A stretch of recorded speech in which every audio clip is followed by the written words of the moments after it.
उत्तराखंड में टूरिस्ट के नए प्लेस खोजने के लिए प्रदेश के वन मंत्री सुबोध उनियाल ने कोशिश की है किस तरह से आगे युवाओं के लिए रोज़गार बढ़ाया जाए। इसके लिए बात करने के लिए हमारे साथ सुबोध उनियाल है। बात करेंगे सर, इको टूरिज़्म को बढ़ावा देने के लिए सरकार पहल कर रही है। इससे जो युवा हैं उनको रोज़गार तो मिलेगा ही, साथ ही जो टूरिज़्म के क्षेत्र हैं वो भी बढ़ेंगे प्रदेश में। तो सरकार इस पर किस प्रकार की पहल कर रही है? देखिए, हमारी सरकार ने इसको बड़ी गंभीरता से लिया और ये इको टूरिज़्म के माध्यम से करीबन 2 लाख लोगों को रोज़गार देने का हम लोगों ने एक संकल्प किया है, जिसमें मुख्य सचिव की अध्यक्षता में एक कमेटी बनाई गई है। जो कमेटी इस पर लगातार काम कर रही है और हमने सभी अपने कंसर्निंग ऑफिसर्स को, डीएफओ को, उनसे ये कहा है कि अपने अपने जनपद में जो पर्यटन की इको टूरिज़्म के माध्यम से जो संभावना है वो ऐसी जगह को चिन्हित करके वो तत्काल सरकार को अवगत कराए, जिससे कि उन पर आगे काम किया जा सके और इको टूरिज़्म बोर्ड उस पर काम करेगा। और उसके बाद ऐसे डेस्टिनेशंस को जब हम तैयार कर लेंगे तो स्थानीय लोगों की इको डेवलपमेंट कमेटी ईडीसी बना करके ये स्थानीय लोगों को सौंप दिया जाएगा, जिसको कि वही ऑपरेट करेंगे और उसमें 10% पैसा सरकार के राजस्व में जाएगा कुल कमाई का, और बाकी पैसा उस डेस्टिनेशन की मेंटेनेंस पे और लोगों की आजीविका को दिया जाएगा।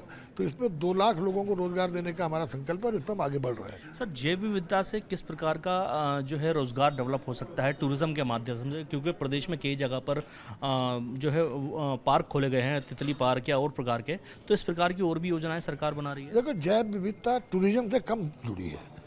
हम लोग कुछ हर्बल पार्क्स बना लें, उसमें टूरिस्ट आ जाए। जैसे हम ढलवाला में एक 92 करोड़ की लागत का हम लोग बायोडायवर्सिटी पार्क बना रहे हैं, जिससे जो अंतर्राष्ट्रीय मानकों पे बन रहा है। लेकिन इससे आम आदमी की आजीविका को कैसे जोड़ा जाए, इस पर हम लोगों का कंसंट्रेशन है। तो किस तरह जो हमारे सीमांत जनपद हैं, उत्तरकाशी, चमोली और पिथौरागढ़, जहाँ बहुत बड़ी संभावना है हाई एल्टीट्यूड के कारण कि वहाँ पर तमाम तरह की जड़ी बूटियाँ जो कि धीरे धीरे लुप्त होती जा रही हैं, उनको किस तरह से लुप्त होने से बचाया जाए। और स्थानीय लोगों की भागीदारी में, जिसमें बीएमसी बनाई है बायोडायवर्सिटी बोर्ड ने, और इसमें यूएनडीपी के माध्यम से भी हम लोग सिक्योर हिमालय प्रोजेक्ट पर काम कर रहे हैं 2 जिलों में, चमोली और उत्तरकाशी और पिथौरागढ़ में।